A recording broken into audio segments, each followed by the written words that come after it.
السلام علیکم ورحمۃ اللہ وبرکاتہ۔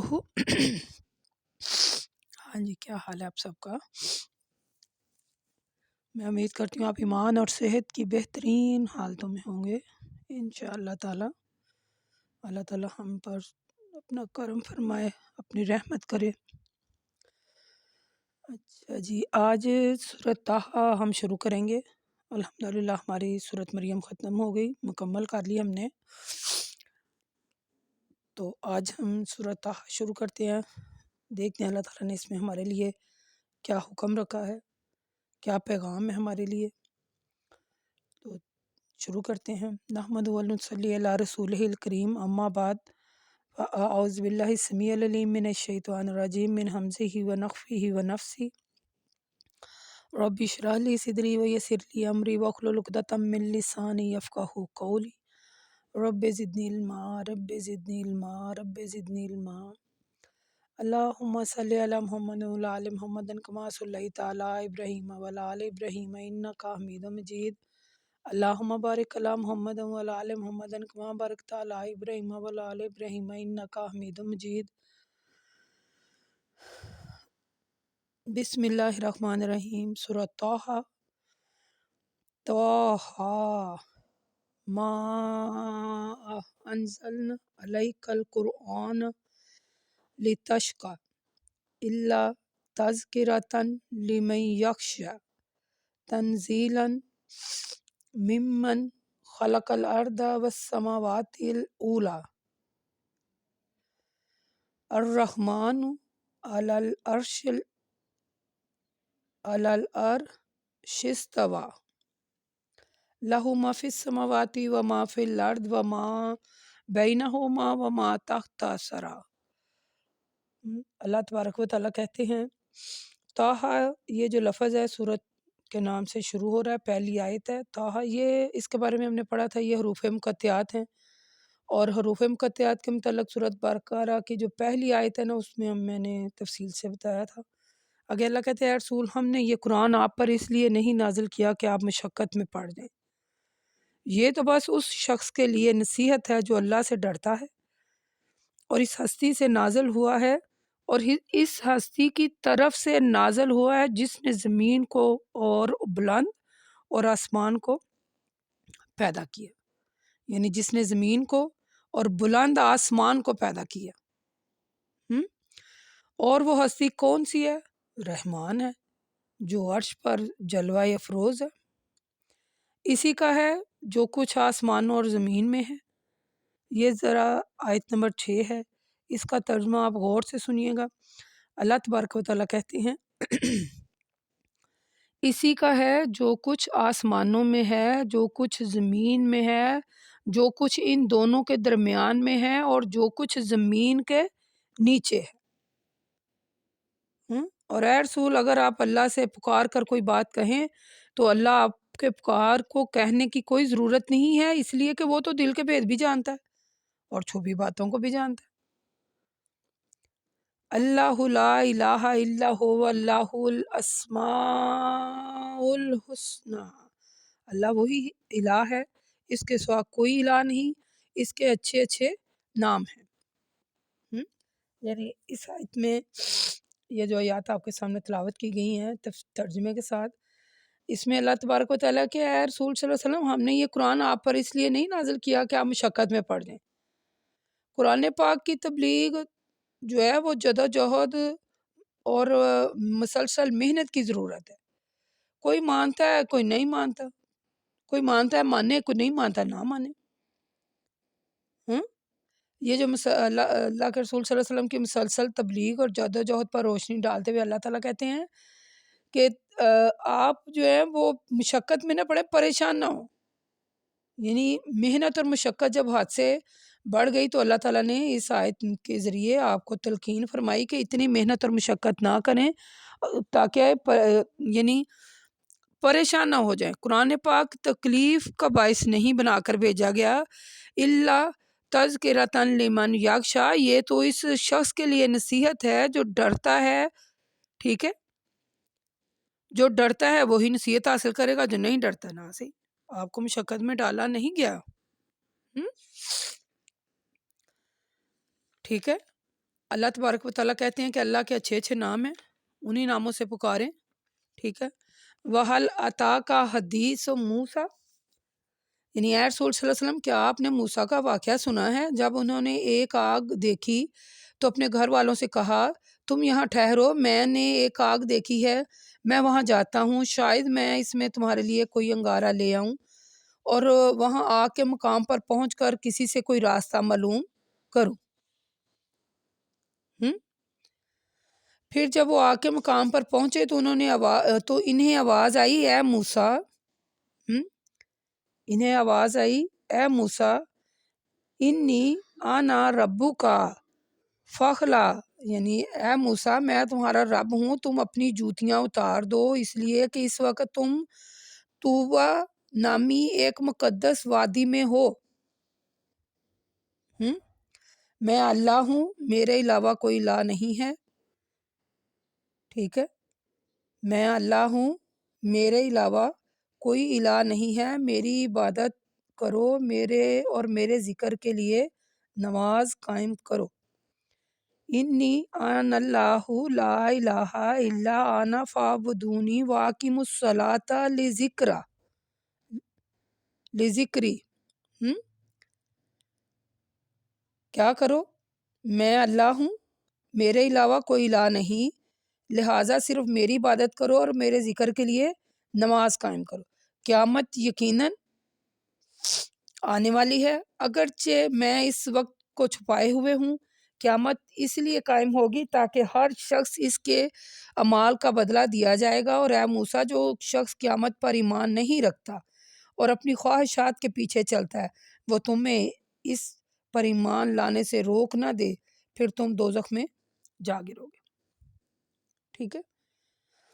یعنی ان آیات میں اللہ تعالیٰ نے حضرت موسیٰ علیہ السلام کا تذکرہ کیا، ٹھیک ہے، اور اللہ کے رسول صلی اللہ علیہ وسلم کو بتایا کہ کیا آپ نے موسیٰ کا واقعہ نہیں سنا؟ جب وہ سفر میں چلتے چلتے راستہ بھول گئے تھے تو انہیں ایک جگہ آگ دکھائی گئی تو انہوں نے اپنے گھر والوں سے کہا تم یہاں ٹھہرو، تو میں وہاں جاتا ہوں، کوئی انگارہ بھی لاتا ہوں اور دیکھتا ہوں کوئی اور راستہ معلوم ہے، تو یہ جو مقام آگ کا دکھائی دیا گیا تھا وہ کوہ طور تھا۔ تو آگ کی ضرورت اس وجہ سے محسوس ہوئی تھی کہ سردی کا موسم تھا، سردی میں وہ آگ سے گرمی حاصل کرنا چاہتے تھے، ٹھیک ہے۔ تو جب وہ آگ کے مقام پر پہنچے تو انہیں آواز آئی اے موسیٰ میں تمہارا رب ہوں، تم اپنی جوتیاں اتارو، اس وقت کو تم ایک طویٰ نامی ایک مقدس وادی میں ہو، ٹھیک ہے۔ اور موسیٰ علیہ السلام میں نے تم کو اپنی رسالت کے لیے منتخب کیا، لہٰذا جو کچھ تمہاری طرف وحی کی جا رہی ہے اسے غور سے سنو، ٹھیک ہے۔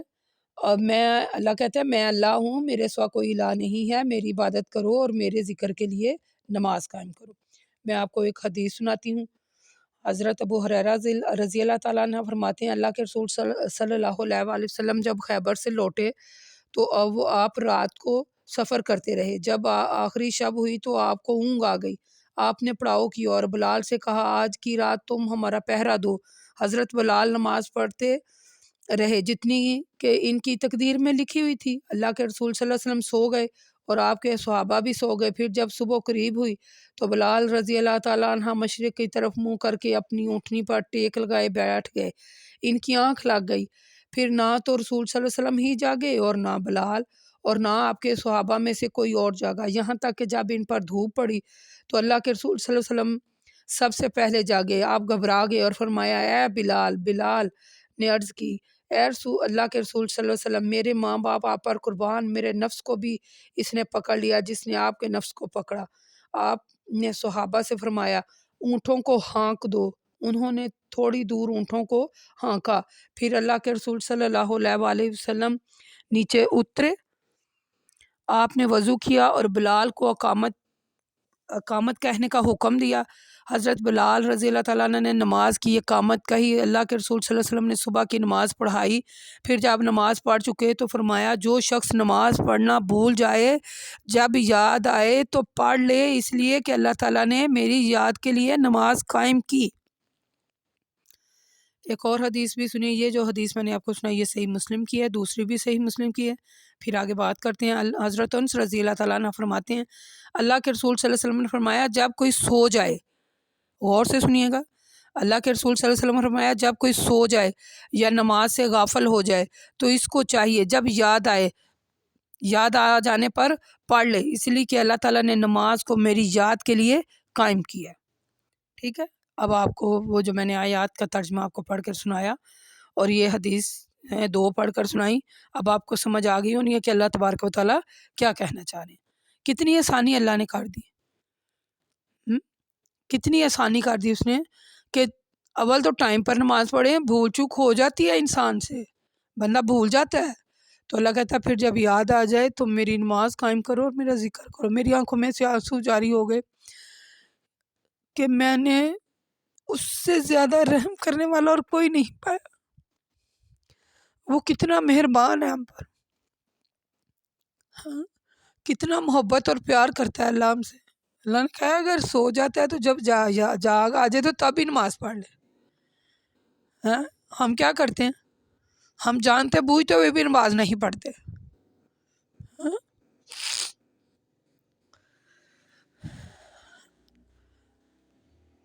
اے لوگو، اللہ کے علاوہ کوئی الہ نہیں، صرف اسی کی عبادت کیا کرو اور قیامت پر پختہ یقین رکھے، بے شک اللہ ہی سب کچھ کرنے والا ہے۔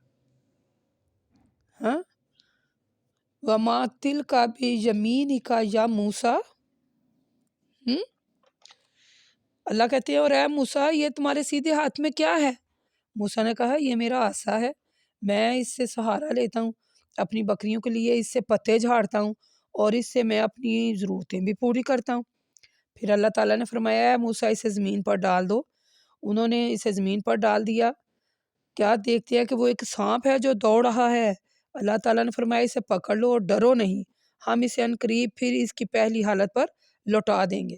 اور اے موسیٰ اپنے ہاتھ کو اپنے بازو کے نیچے کی طرف سے قمیض قبض کر لو، پھر اسے نکال لو تو یہ وہ بغیر کسی عیب کے سفید بن کر نکلے گا، اور یہ تمہاری نبوت کی دوسری نشانی ہے۔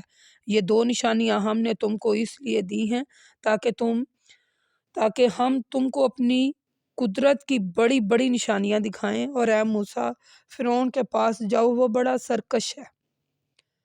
اذهب الی فرعون انہ طغی، ہاں یعنی اللہ تبارک و تعالیٰ نے جو کلام سلسلہ کلام تھا وہ جاری رکھا۔ یہ جو میرے پڑھنے میں تھوڑی سی مسٹیک ہوتی ہے، میری نظر بڑی ویک ہے تو بیچ میں کہیں اینک آگے پیچھے ہو جاتی ہے، تو یہ ذرا میرے منہ میں اس لفظ دوسرا نکل جاتے ہیں، میری نظر بہت زیادہ ویک ہے اس وجہ سے، تو میں معذرت چاہتی ہوں۔ تو اللہ تعالیٰ نے حضرت موسیٰ کا جو کلام والا سلسلہ تھا اس کو جاری رکھا اور پوچھا کہ اے موسیٰ یہ تیرے ہاتھ میں دائیں ہاتھ میں کیا ہے؟ تو ان کے دائیں ہاتھ میں ایک عصا تھا، وہ اپنی بکریوں کے لیے پتے جھاڑتے اور اپنے کام آتے۔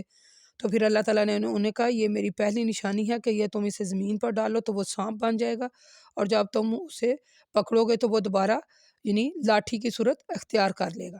تو دوسرا جو وہ ان کی نشانی تھی وہ جیسے اللہ تعالیٰ نے کہا کہ اے موسیٰ اپنے ہاتھ کو اپنے بازو کے نیچے کی طرف سے قبض کر لو، پھر اسے نکالو اور وہ بغیر کسی عیب کے سفید بن کے نکلے گا۔ یعنی یہ 2 نشانیاں جو حضرت موسیٰ علیہ السلام کو دی گئیں، تو پھر اللہ تعالیٰ نے کہا کہ یہ جو تمہیں نبوت دوسری نشانی ہے، یہ کام ہم نے اس لیے کہا ہے کہ تاکہ ہم اپنی قدرت کی بڑی نشانیوں میں سے کچھ نشانیاں تمہیں دیں اور فوری دکھائیں تاکہ تمہارا دل مطمئن ہو جائے۔ تو اب تم فرعون کے پاس جاؤ اور اس کو نصیحت کرو، وہ بڑا سرکش ہے۔ تو حضرت موسیٰ علیہ السلام نے پھر دعا کی، یہ دعا ہے جو میں اور جو آپ نے اکثریت میں سنی ہوگی، اور میں بھی اسی سے ابتدا کرتی ہوں قرآن پاک کی۔ یہ حضرت موسیٰ علیہ السلام کی دعا ہے، قال رب اشرح لی صدری ویسر لی امری واحلل عقدۃ من لسانی یفقہوا قولی۔ یہ 4 آیات ہیں، یہ حضرت موسیٰ علیہ السلام نے اللہ سے دعا کی، ٹھیک ہے۔ اللہ کہتے ہیں یعنی موسیٰ علیہ السلام نے کہا اے میرے رب میرے اس کام کے لیے میرا سینہ کھول دے، میرے لیے میرے اس کام کو آسان کر دے، میری زبان کی گرہ کو کھول دے تاکہ وہ لوگ میری بات کو سمجھ سکیں۔ میرے خاندان میں سے میرے لیے ایک وزیر مقرر فرما دے، یعنی میرے بھائی ہارون کو، اس کے ذریعے میری قوت کو مستحکم کر دے اور اس کو میرے کام میں شریک کر۔ تاکہ ہم دونوں مل کر کثرت کے ساتھ تیری تسبیح پڑھتے رہیں اور کثرت کے ساتھ تیرا ذکر کرتے رہیں، بے شک تو ہمیں دیکھ رہا ہے۔ اللہ نے فرمایا موسیٰ جو کچھ تم نے مانگا میں نے تمہیں دے دیا۔ تو ہمیں کیا چاہیے؟ میں یہ پڑھتے ہوئے میری آواز جو ہے وہ کانپ رہی ہے، اس لیے آپ یقین کریں میرے پاس وہ الفاظ نہیں جو میں ادا کروں کہ اللہ تو کتنا غفور الرحیم ہے اپنے بندہ پر، کتنا غفور الرحیم ہے، جو مانگے وہ دے دیتا ہے، جو مانگے دے دیتا ہے۔ پھر ہم کہاں جا رہے ہیں؟ معذرت چاہتی ہوں۔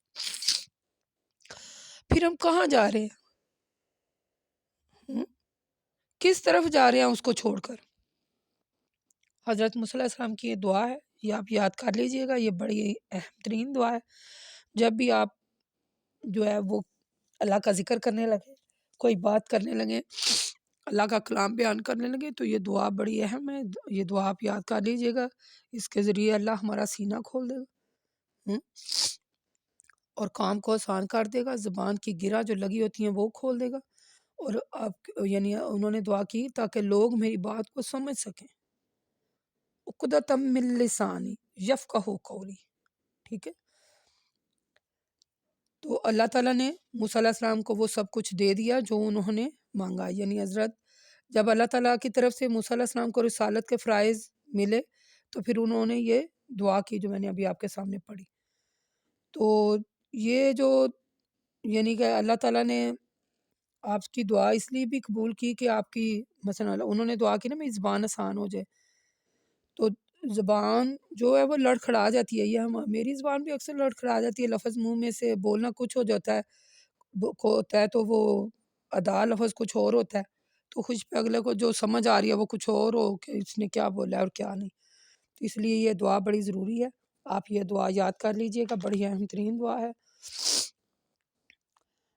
تو اللہ تعالیٰ نے پھر ہارون علیہ السلام کو یعنی ان کے لیے منتخب کر دیا، تو انہوں نے تاکہ وہ ان کی مدد کرتے، ٹھیک ہے؟ وَلَقَدْ مَنَنَّا عَلَيْكَ مَرَّةً أُخْرَىٰ إِذْ أُوحَيْنَا إِلَىٰ أُمِّكَ مَا يُوحَىٰ۔ اللہ کہتے ہیں یہ تم پر ہمارا احسان ہے، اور ہم نے تم پر ایک مرتبہ اور احسان کیا کہ جب ہم نے تمہاری والدہ کی طرف وحی بھیجی تھی، جب تمہاری طرف وحی کی جا رہی ہے وہ یہ کہ موسیٰ کو صندوق میں رکھ دو، پھر اس صندوق کو دریا میں ڈال دو، تو اسے ساحل پر ڈال دیا، پھر اس کو وہ شخص اٹھا لے گا جو میرا دشمن بھی ہے اور اس کا بھی دشمن ہے۔ تو اے موسیٰ میں نے اپنے پاس سے تم پر اپنی محبت ڈال دی ہے تاکہ جو تمہیں دیکھنے لگے اس سے یعنی اسے محبت ہو جائے۔ تو اس کا مقصد یہ ہے کہ تم میری نگرانی میں ہی پرورش پاؤ گے۔ اور اے موسیٰ وہ وقت یاد کرو جب تمہاری بہن چلتی ہوئی فرعون کے پاس پہنچی اور کہنے لگی میں تم کو ایسا آدمی بتاؤں جو اس کی کفالت کرے، الغرض اسی طرح ہم نے تم کو تمہاری والدہ کے پاس لوٹا دیا تاکہ اس کی آنکھیں ٹھنڈی رہیں اور وہ کسی قسم کا رنج نہ کرے۔ اور اے موسیٰ تمہیں وہ واقعہ بھی یاد ہوگا جب تم نے ایک شخص کو قتل کر دیا تھا، پھر تم بڑے فکر مند ہوئے تو ہم نے تم کو غم سے نجات دی، غرض یہ کہ ہم نے تمہاری خوب آزمائش کی، پھر تم کئی سال مدین والوں میں رہے۔ اور اے موسیٰ تم رسالت کے مقررہ معیار پر پہنچ گئے تو ہم نے تم کو رسالت سے نوازا۔ اور اے موسیٰ میں نے تم کو اپنے پیغام بندوں تک پہنچانے کے لیے خاص کر دیا ہے، ٹھیک ہے؟ یہ میں نے آیت نمبر 40 تک کا ترجمہ آپ کو پڑھ کر سنایا ہے۔ یعنی اللہ تبارک و تعالیٰ نے حضرت موسیٰ علیہ السلام کی دعائیں جو تھی وہ قبول کر لیں، اور پھر ان پر ایک احسان اور کیا جو میں نے آپ کو ترجمے میں سنایا۔ تو یہ ایک واقعہ تھا، یعنی کہ اللہ تعالیٰ نے قرآن میں بیان کیا کہ موسیٰ علیہ السلام جو تھے وہ فرعون کے گھر میں ہی ان کی پرورش ہوئی، اور پھر دوبارہ جو تھے یعنی انہوں نے ان کو ڈالا کہ اس کو سمندر میں ڈال دو۔ وہ جو فرعون تھا وہ بچے جو تھے اسے پتہ چل گیا تھا، اس کا جو آگے واقعہ ہے وہ بڑا طویل واقعہ، وہ ہم انشاءاللہ تعالیٰ آگے پڑھیں گے۔ تو یہ اللہ تعالیٰ کی نشانیوں میں سے ایک اور نشانی تھی کہ حضرت موسیٰ علیہ السلام جو تھے وہ جو اللہ کا بھی دشمن بنا ہوا تھا اور جو حضرت موسیٰ کا بھی دشمن تھا، اسی کے گھر میں پرورش پائی حضرت موسیٰ علیہ السلام نے، یعنی فرعون کے گھر میں۔ ہم نے کچھ اس کا واقعہ سورۃ بقرہ میں بھی پڑھا تھا، ٹھیک ہے۔ تو جب حضرت موسیٰ علیہ السلام وہاں گئے، ان کی والدہ نے یعنی اللہ کے حکم سے ان کی والدہ کے دل میں بات ڈالی، تو وہ دریا میں انہوں نے ڈال دیا اور ان کی بہن پیچھے چلتی ہوئی گئی تو انہوں نے پکڑ لیا۔ یعنی ایک واقعہ ہے، میں اگلی انشاءاللہ تعالیٰ کسی اور ویڈیو میں حضرت موسیٰ علیہ السلام کا جو واقعہ ہے پورا وہ میں آپ کو سناؤں گی۔ تو مختصراً یہ ہے کہ حضرت موسیٰ علیہ السلام فرعون کے گھر میں انہوں نے پرورش پائی، وہیں وہ رہے، ٹھیک ہے۔ تو پھر وہیں سے پھر اللہ تعالیٰ نے حکم دیا کہ اب ان کو تبلیغ کرو۔ تو وہ جو اللہ تعالیٰ نے نشانیاں دی تھیں حضرت موسیٰ علیہ السلام کو کہ آپ آسا زمین پر ڈالتے تو وہ سانپ بن جاتا، ٹھیک ہے۔ اس کے بارے میں تقریباً ہم نے سورۃ بقرہ میں یہ واقعہ پڑھا تھا، ٹھیک ہے۔ تو آپ وہاں دیکھ لیجیے گا۔ میرے حال آج کا سبق اتنا ہی کافی ہے۔